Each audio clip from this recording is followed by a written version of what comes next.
Hey, everybody. Welcome to Create New Patterns podcast. I'm one of your hosts, Delilah. And I'm Aaron. And so today we're going to talk about breaking free from the burden of guilt. And in general, we're going to talk about what exactly guilt is, and then the difference between self-guilt and manipulative guilt. Ooh. And ultimately, we want you to walk away with knowing that when you do work through that self-guilt and you have that awareness that you have a lot more self-love, there's improvement, there's forgiveness and true happiness, because now you know how that makes you feel and you can step away from it and be empowered by that awareness. All right, so we're going to start off today's episode with a quote, and it's from somebody named Daniel Nayeri. And he said, "Guilt is a useless feeling. It's never enough to make you change direction, only enough to make you useless." Gosh, so good. It's honestly so good. Yeah, like we'll get into it today, but that's one of the tricky things with guilt. It's just so easy to, like I said, there are some positive sides which we'll talk about, but yeah, there's that useless part, which is by far the biggest part, and that we'll go over. And yeah, I just love that he touches on that there. So our goal is to help you understand the seriousness of guilt, right? And that's what we want to talk about, and especially self-guilt. There are other kinds of guilt that we're going to touch on, but self-guilt is just so destructive, right? Yep. And it really holds you back. And then you can also use that to hold others back, which we'll touch on as well. But the whole point is to learn to recognize and be mindful of when others are making you feel guilty, or when you're having self-guilt, right? And in the end, we have to learn to let go. Yeah. And I know that's always easier said than done, but that's the ultimate goal. And that's what these practices and stuff I was just going to say that we'll talk about is for. You know what? We never leave you hanging. We're not just going to be like, hey, work on this, and we don't know what to do, or we won't give you anything. So we'll always give you some good practical steps that we personally have used and continue to use, so that you can also hopefully have the same success as we have. Yeah, and that success is that in the end, using these strategies and just learning to have that awareness, you establish peace of mind, that inner peace we're always talking about. Your self-esteem is boosted because like we said, a lot of it's about self-guilt. So obviously that impacts self-esteem. Yeah. And then that's so good. In the end, that just creates a lighter, happier you, right? You don't have that weight on your shoulders of the guilt. Right? Yep. Okay. So let's talk about what exactly guilt is. Yeah, that's actually a really good question. I feel like everybody actually knows in their body what it is. But when we actually put it into words, I want to talk about it in two different senses. There is the constructive side of it, and then there's the negative side. So I want to say at its worst is really disproportionate, meaning it's not really your fault that something happened, but you're still going to make yourself feel guilty about it. Well, and just on the disproportionate part as well, it can be something, it can be the tiniest little thing that nobody even cares about, but in your mind, you blow it up to be this. So it's irrational, right? Yeah. And we're going to get into a lot more about this one side of it.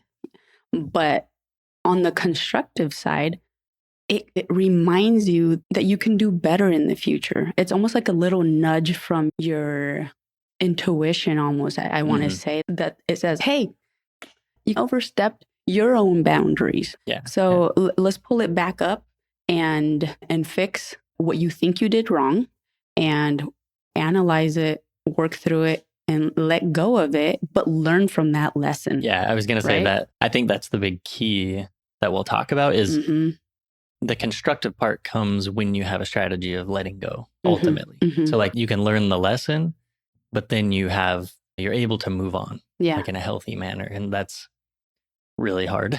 It seems simple. It's easy to say, but man.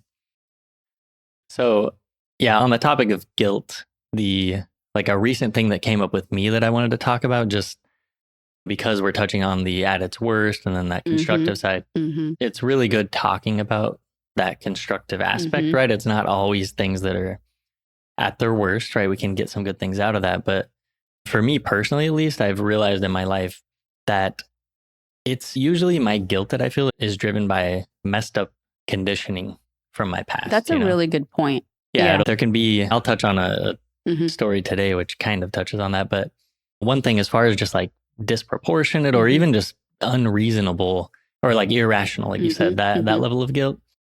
Recently, something that comes up is I had done our taxes. Oh, that one's a really good one. Yeah, for like, it was taxes from 2 years ago. And it was quite a complex tax year for us. Also, let me tell you, anytime you're talking about taxes, it's never going to be a good story. Yeah. But it was, I'm the type of person, I try to handle everything myself for the most part. Like I try to figure it out and learn how to do it. So I had done this complex tax return and everything seemed good. And all of a sudden, and of course, at the speed of the IRS is like 2 years later, we get. Can you believe that? Yeah, that's insane. We get a notice, which funny sidebar, like how do you get your notice 2 years later? But then it's like if you didn't pay it 6 months after the due date, you have all this max interest, but you didn't even know. That is crazy. Yeah. But anyway, so we get this notice and it like, first of all, it scared me because it like erroneously showed like really high problem, but like really high. Yeah. I was like, let's sell our children and pack it up. Let's go under the bridge because you can't fight the IRS. Well, you can actually. That's a different topic.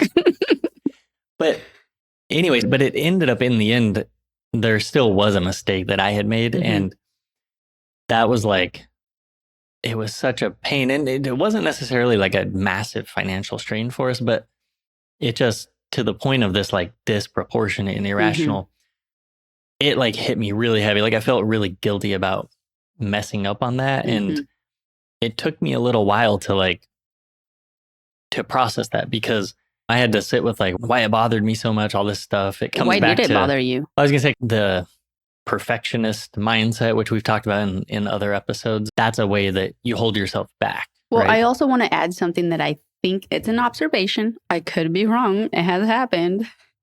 But I think maybe it's because as well that you have your degree in finance. Yeah. So there's some ego involved. So that's just my observation. I don't know. No, I mean, it obviously. Okay.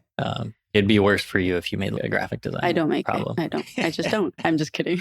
I've messed up a lot. But in the end, when I processed through that and everything was done, I was able to sit back through mindfulness practices and stuff like that too, and process that, you know what, it's not reasonable for me to have expected myself to go through such a new, complicated thing and not make any mistakes or everything go perfectly.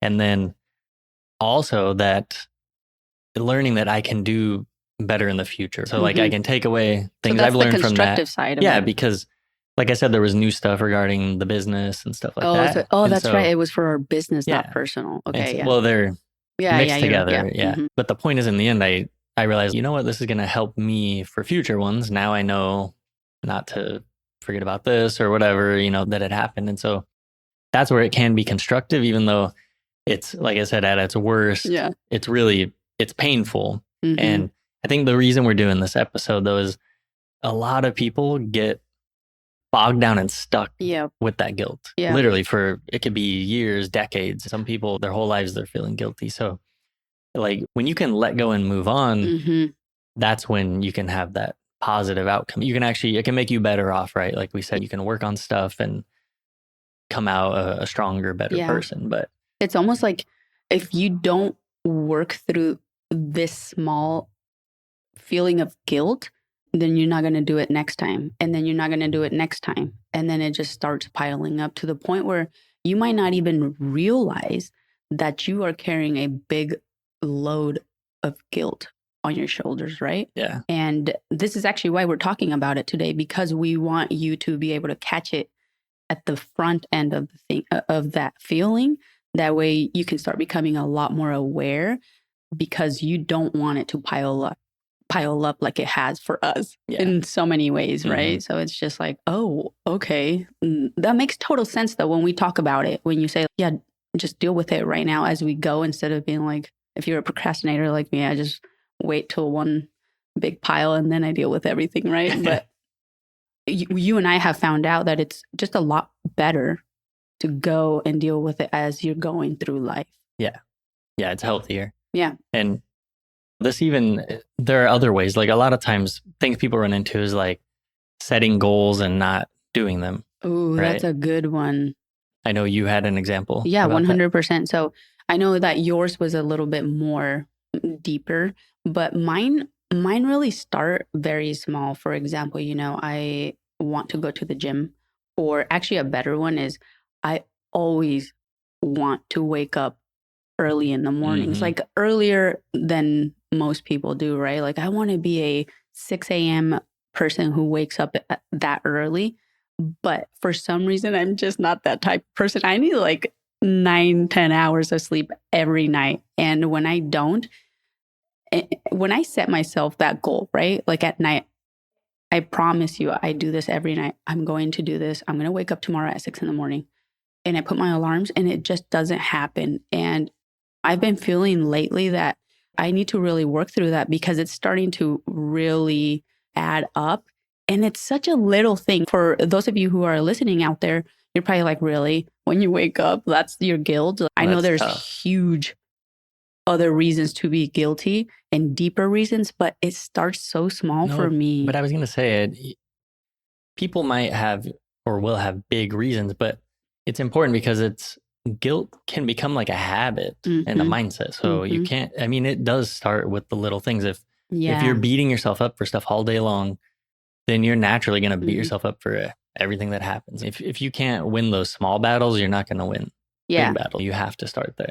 Yes, that's a really good segue for me to talk about it, how I view it constructively and how I've used guilt constructively in this situation. Because I realized, okay, maybe 6 a.m.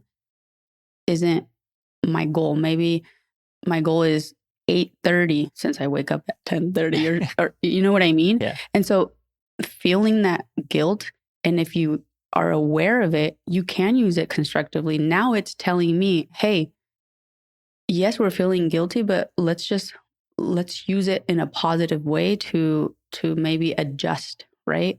And to not beat yourself down. You're not a loser for not being able to wake yourself up at this early. Okay, so I know we've talked about like your taxes, me not being able to get up in the morning, but I really do want to touch on some very deeper examples or just an example, right, of the feeling of guilt, because I know it's like on a spectrum, right? Like there's little tiny feeling of guilt and then there's like deep guilt, right? And I want to talk about a story from the Dalai Lama. And for those of you who don't know who the Dalai Lama is, he is a spiritual Tibetan monk and renowned monk. He advocates for peace and a lot of spirituality, and he's amazing. Okay. If you don't know who he is, Google him. He's awesome. Okay. So an elderly monk comes over to the Dalai Lama and he says, I can't do my yoga poses anymore. He's getting older and he's just not able to do it. So the Dalai Lama turns around to him and says something like, just don't do them. You're too old, right? Yeah. Then later, the Dalai Lama finds out, and it's going to make me cry. Sorry, because I'm super emotional about this kind of stuff. But later he finds out that this guy committed suicide because of what he had told him, right? So the reason this monk committed suicide was because in Tibetan Buddhism, they believe in reincarnation. And so for him, it was very logical, like, okay, if I can just come back and reincarnate into a younger body, and then I can do these yoga poses. And of course, yoga for a Tibetan Buddhist is a very serious thing. It's very different than Western yoga, right?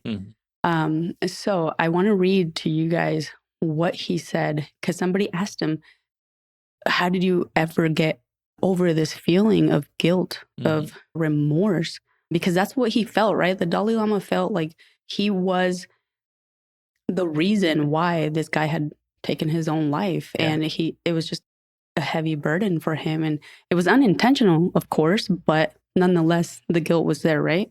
And he said, the Dalai Lama said, I didn't. It's still there. I just don't allow it to drag me down and pull me back.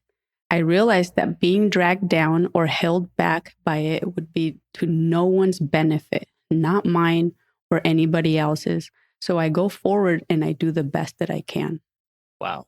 That literally, seriously, it just makes me want to cry. it reminds me of that opening quote too, of like, gosh, it takes so much, the level of enlightenment to realize that it doesn't benefit anybody. And there's nothing constructive about letting it destroy you. But I also it's profound that he said, like, he didn't get over it. That's what I wanted to touch on, because I think a lot of people think that you have to almost bury it or not think about that guilt, or that is a way. Or that it literally like disappears exactly from your conscious mind. Like, yeah. So it almost releases us as non-enlightened people compared to the Dalai Lama and anybody that's out there listening. It almost, I feel anyway, that it releases me from being that I have to somehow get this feeling to disappear. So that's one thing that we want to talk to you guys about, that it doesn't. I mean, the Dalai Lama says sometimes it just doesn't go away. And he's the Dalai Lama. If he can't do it, imagine,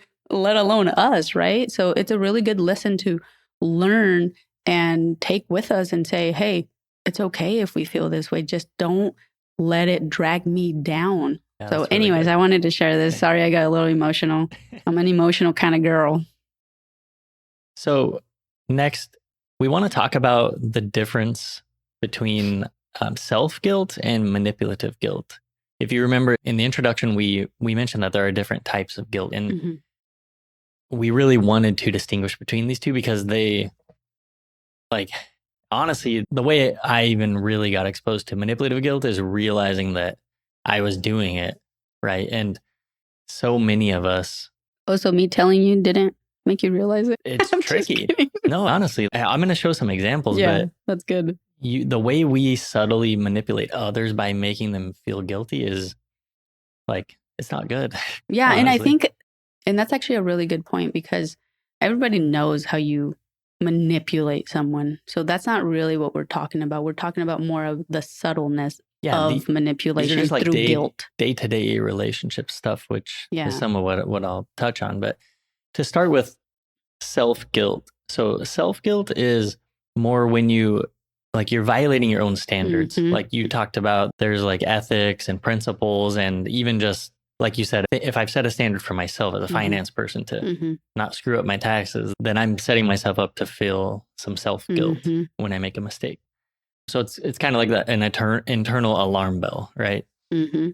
But the manipulative guilt is about making other people feel guilty, but usually in order not to just make them feel guilty, it's usually in order to get them to behave in a certain way or do something you're wanting them to do, right? Without explicitly saying it. And it's really powerful. When I read the examples, I'll be shocked if anybody out there hasn't used some of those methods or realizes that they do use them, because I definitely had and still will come up from time to time. So now, before we start, we're not telling you this so you feel guilty about doing these guilty things, right? So of course, you just want to make sure, because a lot of the times we're not aware that we're even doing these things. Yeah. Like you said earlier, I do it all the time, but now I can catch myself and be like, ooh, I had an ulterior motive for that one, you know? Okay, so on the point about those examples, I'm going to read through the 5 examples of manipulative guilt. Okay. Ooh, yeah. And it's important to go through these because for me, like it made me realize things I didn't really realize I was doing. Right. And so the first example is obligation through gifts or favors. Okay. Which I know it sounds a little weird, but please explain. After doing something nice, a person might use the favor to guilt the other into complying with their wishes, suggesting that not doing so would make them ungrateful or uncaring. Okay. Yeah, I think I understand. It's interesting, but with this one, it's actually something I realized that I've done to you. Oh, really? Yeah, it seems it's so subtle, but things like if I had like cleaned the house or done the dishes or something, I'll then use that. Like if you're not doing something later or I want you to, I'll say, I did all that and you're not, like, you don't care, or Oh my gosh. and you can't just do this. Like I'm putting that guilt on you because I did a favor. Do you see? Like it's like, like I did a gift or favor by cleaning, but then I use it to make you feel bad. You know what? Now that you say that, sometimes it's been where I'm actually like washing the dishes, and I think I do the same thing to you. Yeah. I'll be loud and I didn't want to point it out. Oh my God. I'll be loud and just being like upset that you're not feeling like cleaning when I'm feeling like cleaning. Oh yeah, you're right. That's a really good one, That's right? a good one. Okay, the next one is called conditional affection. And this one is when you express affection or withdrawal of love based on behavior. So, for example, saying things like, if you really loved me, you would do this for me, right? Making love conditional on certain actions, right? That one's pretty common. I've heard, definitely you hear people say that. And I know we've both used that 100%. in our lives. Yeah. But it's really good to be aware that when you say that, you're literally like putting guilt on somebody to get them to do something, which is the definition of manipulative guilt, right? That is manipulative. Yeah. Dang. And the next one's very common. I definitely hear people do this, and I've done it too. So I'm pretty sure all of us have done all these. I know that you're going to say. So the next one is silent treatment. Oh yeah. I've never done that one. Oh yeah. So like when you get upset with somebody, you use silence as a weapon to make the other person feel guilty. So you're pressuring them into apologizing or conceding to your demands or whatever you think you're right in and they've wronged you. You just get silent and refuse to talk. That's a form of manipulative guilt. I think one thing that you just made me realize is I feel like a lot of the times when you and I get in an argument, it might come off as the silent treatment, but some people are a little different in that sense. I walk away because I need time and space. Okay, I know you're smiling, but listen to me. Seriously. I think that you really have to be aware of where that is coming from. Be aware, is that coming from a genuine, hey, I need to step away for 5 minutes? Or am I really using this as manipulative? I mean, and I think that's with all of these examples that you're going to say, because it could be like, no, maybe he has been lazy for 5 days straight while I wash the dishes. So you kind of have to. It's a good point that with any of this stuff, that's why we say developing awareness is the key, because we're not going to try to convince you that you're doing something to be manipulative. Like if someone's not willing to acknowledge that themselves and take care of it, then it doesn't really matter. You're not going to fix it. But yeah, each person only knows, are they really doing this to manipulate somebody, right? The fourth one is bringing up past mistakes. So that's a really common. Guilty of that one. So it says continuously reminding someone of their past errors to maintain a position of moral superiority or to coerce them into acting a certain way out of guilt. Wow. So that one's definitely, like I said, these are the top 5. So they're used a lot. I'm sure most people have done this stuff. And then finally, overemphasizing sacrifice. So it says highlighting what they've given up or sacrificed for the relationship to make the other person feel indebted and thus more likely to bend to their wishes. So, I've done so much, or I've worked my ass off in my job, my career, and blah, blah, blah. Like the least you could do is this, you know what I mean? That kind of stuff is, you make them feel like you've done this huge sacrifice and they should be grateful. And what's crazy about all that, now that I'm thinking about it, it all plays these little roles of, then you start wondering, man, why am I feeling more separated with my husband, or in this relationship, or with this friendship, and these are the things that we do, right? Like we start doing and saying little things, and then that person doesn't know that it was meant to manipulate, but they feel it in their body, they feel it in their mind, and in that relationship. And soon enough, you're like, where did this come from? Why am I getting a divorce? Or why did my friend stop talking to me or anything. Yeah. That's why, like we said in the beginning, you got to take it serious. Like the implications of this can easily lead to divorce or self-harm, like you mentioned in the Dalai Lama story. Gosh, that one was crazy. Yeah, for me, I was thinking about this the other day and I was like, gosh, I caught myself doing this. So my sister was going to come and visit me or visit us. And for some reason, she wasn't able to, she flew all the way here and it was on a business trip and she wasn't able to actually come out to us. And I was really disappointed, not at her, but I was just disappointed because I had planned all these things and I wanted to show her some stuff that I got and just girl stuff, right? And she was like, hey, I'm not going to be able to hang out with you guys. And I was like, okay, I get it. She has work. But then I caught myself being like, I kept texting her over and over, not like one text after another. I meant today I texted her and then later on tonight and then the next day. And I was like, I really had a lot of things planned for us. And it was so unfortunate you weren't able. And I mean, she was talking about other stuff. And I just kept coming back to, oh yeah, if you had come, I could have shown you this. And just making little things. And I caught myself and I was like, holy cow, I need to stop. I felt really bad afterwards. Like it says in the beginning, it wasn't going to accomplish anything. Yeah. And it was just making her and it's just guilty. And then you feel like you need to watch out because I could have really strained my relationship. Yeah, it seems like a little bit, but that's what we're trying to say here. It starts with the little things like that. And then soon enough, you're like, why is my relationship so crappy with this person or my husband or my wife or my children or any of that? Anyway, so you talked about the manipulative side of things. I want to talk about the uncommon signs of self-guilt. Okay, so the 3 uncommon signs of self-guilt that you might be overlooking.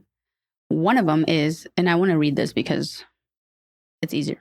Overcompensating in relationships. Okay. Guilt can often lead individuals to go above and beyond to please others, and it is driven by a subconscious feeling of having fallen short. So just be aware of the moments that you think you're doing that, to be like, to catch yourself. You're going above and beyond, and it's almost like disproportionate. A second one is difficulty accepting compliments. That's a big one. That a lot. Really big one. This one stems off from feelings of unworthiness due to past mistakes. Those experiences of self-hate guilt may downplay their achievements and have a hard time embracing positive feedback. And before you move on past that, I want to challenge people to be really conscious of that one because it's so normal that you usually don't notice it, but just try to listen. Like when you're around your friends or family and somebody tells somebody like, oh, you look so pretty today. Most people, like the first thing they're going to say is, oh no, I just got out of bed or my hair looks like crap or this or that. Like they will not just accept the compliment. It's really weird. A good practice for this, and I don't know if we've talked about this in another episode, and it actually feels quite uncomfortable if you haven't done this. A little bit of sidetrack here. But when somebody gives you a compliment, just say, oh, thank you. Yeah. And it is, at first, it's going to feel a little awkward. Like you're going to have this friction. But after a while, you're going to feel really good. And you're going to actually start feeling a lot more confident and be like, you know what? Yeah, I do deserve that. Thank you. Like you believe Don't make it. excuses for a compliment. Okay. And then the third one is avoiding opportunities for growth. I was super guilty of this one. So it can often be tracked back to guilt, where individuals feel undeserving of success due to their past failures. And then it can manifest in procrastination. Me, totally do that. Lack of motivation. And then you end up realizing that you've been holding yourself back from maybe a promotion or doing whatever it is that you've been wanting to do, but you just don't do it because you feel unworthy. You feel guilty for getting ahead in life, which is ridiculous, right? Yeah. So anyways, let's be aware of those things. And it's just things that we don't really think about that we do all the time, like the not accepting compliments right here. I'm your girl. I'm a lot better now, but it's a simple thing that we just don't think of. So as we transition into kind of how to deal with guilt and develop that awareness, I wanted to read a very quick parable that kind of touches on the letting go aspect. And it's called The Two Monks and the Woman. It's a Zen parable. Okay. So it says, 2 monks Tanzan and Ekido were traveling together when they came to a river with a strong current. There, they met a young woman who was unable to cross. Tanzan, without a word, picked her up and carried her across, setting her down on the other side. Makes sense. Yep. Ekido did not speak again until that night when they reached a lodging temple. Then he could no longer restrain himself. We monks are not supposed to go near females, he told Tanzan. Oh, Especially not young and attractive ones. It's dangerous. Why did you do that? Tanzan replied, I left the girl there. Are you still carrying her? oh gosh, that is Yeah, so good. it's simple, but it comes back to Mhm. everything we've been talking about, whether it's manipulative or self-guilt. It's that sometimes like that guilt and that worry is something we carry way longer than necessary. Yeah. We have to be willing. Yeah, the Tanzan knew that he did something he wasn't supposed to in the moment, but once that moment had passed, he processed it and let it go because guess what? What was it going to accomplish beating himself up? Yep. Nothing at all. It was just Yep. going to be destructive. So I just love that parable. It's just a great example of the where we want to get to, Yeah. right? Like we want to get to that level of just letting things, we can recognize that guilt, like you said, learn something from it. Maybe he Yeah. told himself, you know what, next time I'm not going to do that. But Yeah. then it was gone. We want to get to the constructive part Yeah. of the guilt. So moving on to developing that awareness, right? Mm-hmm. Some of the big ways for me, at least, that I develop awareness when I'm feeling guilty or whatever is just thinking about when you meditate and introspect or just during the day, Okay. do you constantly feel a sense of guilt? Because Oh, it's yeah. hidden to people sometimes. Like I said, not most, but a lot of people are in such a constant Yeah. state of guilt, or it's become so normalized that But you they don't just- even know. yeah, Yeah. they don't realize it. So you just really stop and think, bring that presence in Yep. and realize, am I feeling guilty for various different things or whatever, right? Like different areas of your life. And that's required first. You can't go into the next step because the next step is delving into the why, Yeah. right? And Yeah. that's where really meditation and mindfulness practices, that's where they can really help you Yep. unwind those things and process them. But you have to have awareness first. So that's why, like I was saying, whether it's Mhm. yourself or when you're around family and friends or whatever, just try to practice being more Yeah. aware of guilt in all its forms when Mhm. you see it, right? And then more often than not, when you start asking why, it's probably going to be a bigger issue. Yeah. Not always, but we end up realizing, oh, it's because I feel not worthy Mhm. or something else, right? And then you keep asking why. And then before you know it, you start healing. And that's where we want to get to. Yeah, you end up back in some childhood memory Yeah, that you didn't realize was like screwing Dark up your night whole of life. the soul for 2 weeks, crying in your bed. I just described me. No, I'm just kidding.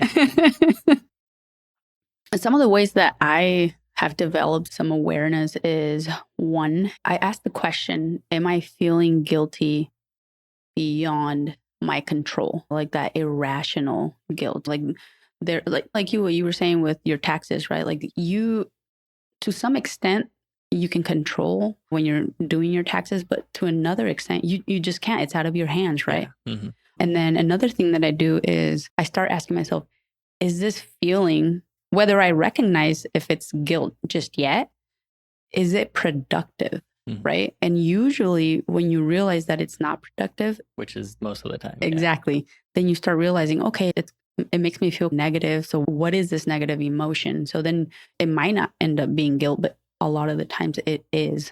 And this final step that I use is not necessarily something that you'll find on the internet, but I like to use it because it really puts things in perspective. And I always ask myself, would I judge someone so harshly the way I'm judging myself That's really about good, that? honestly. Because, man, even when I think back to that tax thing, like if it was someone else, Yeah, I you would wouldn't be have judged so them. I would have nice. been like, oh, you tried to do all that yourself like the Yeah. first time? Jeez. I even love how you put that because you would be so understanding. Like, oh, you did that all by yourself? Yeah, pat yourself in the back, man. Like the first time, most people have to hire accountants Mhm. or like lawyers or whatever, but you did it on your own. And so that really puts it in perspective for me and kind of makes me understand like, oh, let me be more compassionate and let me be lighter to myself. It's crazy too, because this brings me to a really quick point that we are way more harsh on ourselves than we are on others. Well, at least I am. In I don't know. general. Yeah, in general, Yeah. right? There are some assholes out there. But Yeah. like, I feel like I'm really hard on myself versus if someone had made a mistake, I'd be like, oh no, don't worry about it. We got this. Well, and I think in the end, developing that awareness, like you said, then it lets you challenge the guilt, which is really that big first step. And then we think about the triggers, right? Yeah. Like you said, when you're delving into the why and stuff, a lot of times you peel back the onion and it might be a trigger that is different than at first glance. And then in the end, you have to have that self-compassion so that you can move on and let things go, right? And 100%. so on that point, I wanted to go through just a quick story that kind of touched on those things for me. I love story time. And you'll remember this. Oh gosh. Oh my gosh. You make me nervous. Any story of guilt is not a great one, at least up front. But when we lived back in HB, we decided to go for a walk, and it was just to get some fresh air, just walk around, which we like to do sometimes. And we were strolling past these like I'm trying neighborhoods. to remember what story this is. We were strolling around these nice houses, and you were like, your eyes were lighting up, and you're like, oh, I like imagine living there one day. That would be so great, or whatever, and smiling. And you were like really excited about it. And then inside me, though, it was like a storm was brewing for really no reason in the end. But now I remember. Well, it's because I had been like working and stressed out, and then hearing you like talk about your dream house, basically like talk about something as being really far out of reach, even though we were like, I was working myself really hard.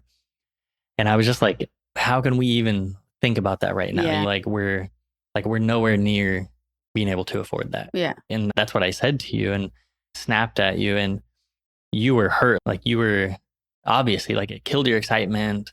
Your smile was gone. I was actually confused. Yeah. I was confused. Exactly. I was very confused because now I remember. I was confused because I didn't know what I did wrong. Because it wasn't like I actually expected you to buy me a $10 million mansion. You can, but you know what I mean? Like I was quite confused and hurt. And that leads to when I introspected and kind of like realized I had time to think about it, I realized that first of all, you hadn't done anything wrong, which is really important. It's the common thing here. I'm just kidding. You were just sharing your dream, and it was something like innocent and hopeful. And I realized that the reaction wasn't about you at all. It was about me, obviously. Like you have to start peeling that onion back, right? And I had let my self-guilt spill over, right? And so it made you feel bad for, right? So I created guilt in you. At that point. I remember that. Like manipulative guilt, like a very strong. Well, because then I went down the rabbit hole thinking that I did something wrong and that maybe I was being a little unfair putting that pressure on you, even though I wasn't. I actually wasn't. I didn't even know that I had really said that. You kind of just start talking and whatnot. Like I said, it was innocent. And in the end, it hit me hard ultimately that I was the one who needed to shift, that I had a problem that I needed to resolve because it was creating self-guilt in me and then manipulative guilt in you. And it was my mindset that was the problem. And that wasn't fair, right? Like we said, this kind of stuff is what leads to divorce and stuff like that very easily. And it made you not be able to talk to me about your dreams or feel that way, which is horrible, right? Yeah. I actually remember thinking in other situations like cars or whatever. And I don't think I say these things because I long for these things. I just think like when you walk by a yacht,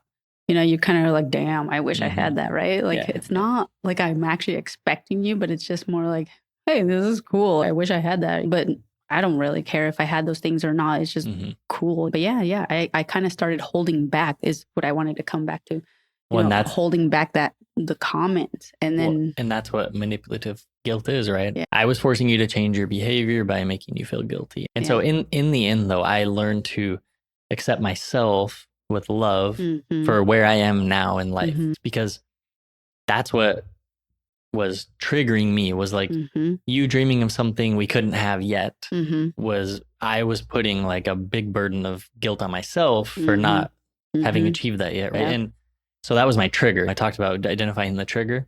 That was my trigger. And then realizing that it was really me and this whole thing going on was where I was challenging like the situation. And then in the end, learning to accept myself, that's the self-compassion that we're talking about, right? Yep. So Absolutely. yeah. So today, in the end, we want you to understand the seriousness of guilt. I hope we've gotten that across, talking about, all these examples and how it really holds you back and it holds others back. Like I just said in the story, like held myself back and you back. It's a lose-lose situation, honestly. And the actions, like I mentioned, of working through that is to challenge the guilt first, right? So ask yourself if the guilt is justified, like you mentioned, or if it's being imposed by someone else, which in that situation, there was really both of those sides, right? Yeah.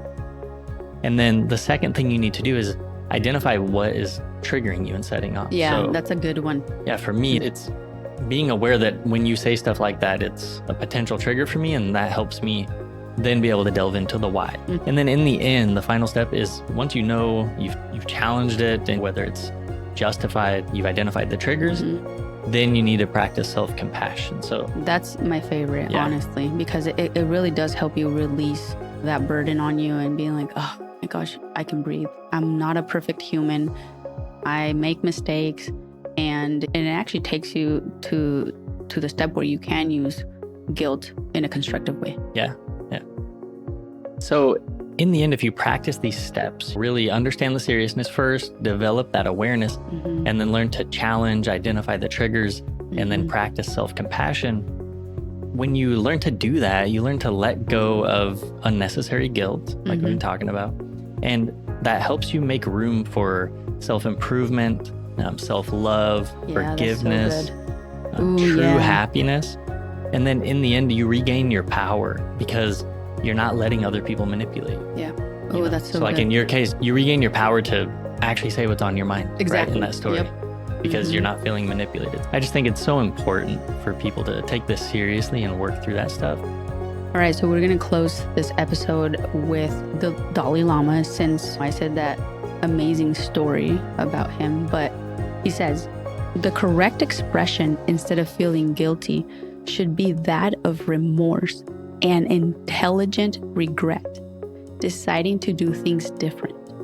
Damn, Man, that's really good. That is so powerful, because the whole intelligent regret, I love that. Yeah, it's not just reactive or something that is permanently weighing you down. Yeah. It has a purpose. I guess that's what the intelligent part means, right?